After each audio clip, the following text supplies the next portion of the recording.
Hey guys, what's up? In this week's video, I'm going to be showing you how to feed African dwarf frog.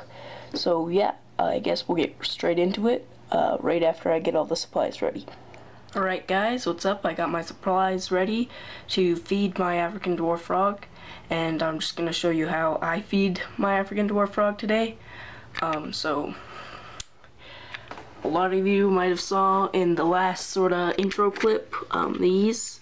I don't use these at all, actually, because they're unhealthy. They're sort of like going to like a fair and getting like a corn dog. That's the equivalent of this for a fish or a frog. So I had these when I first started fish keeping with my betta fish, and he didn't like them either, so I just have them.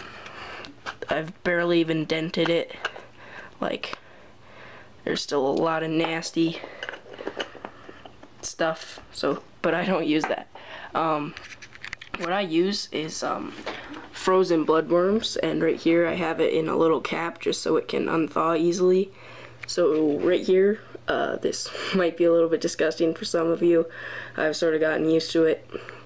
That's the bloodworms in their unthawed state.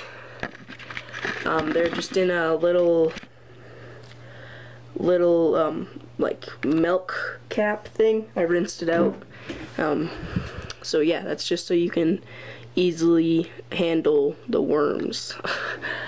Okay, so what I like to do is, because when my African dwarf frog gets hungry, he usually sort of comes and chills out in the front of the tank or over here in the corner, just somewhere where it's easy to drop food in and he knows. So what I do is, usually I'll take the lid off just because it makes it a little bit easier. So I've got to take off the lid and, sorry, take off the lid, and he is down there. Right there. And I'm just gonna get the bloodworms ready.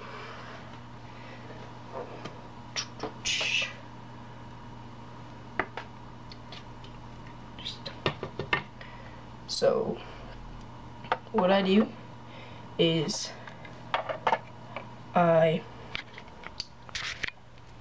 put the bloodworms in a little net, and I'll take off. This is hard to do. Ah, frick. It's hard to do one-handed, so I'm gonna be right back to you once I get the little cap out. Alright guys, I got the milk cap out of the net.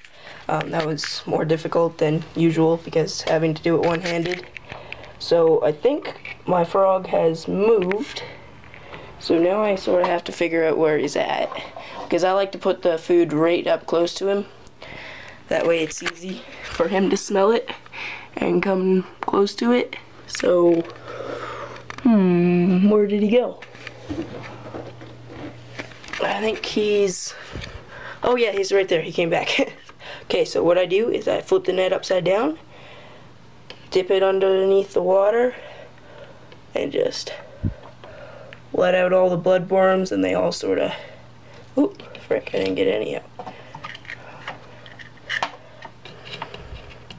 It's hard to do one-handed, very difficult.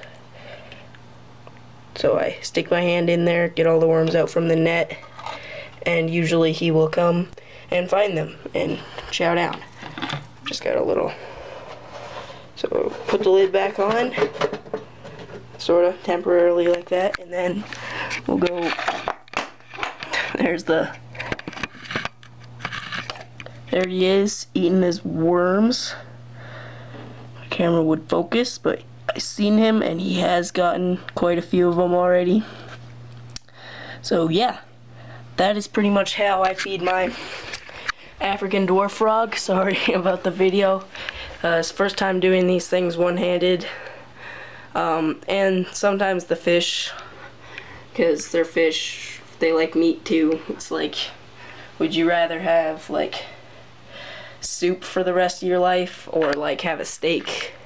So yeah, they enjoy the worms too, so whatever Kermit doesn't get, they usually get. So yeah, I do have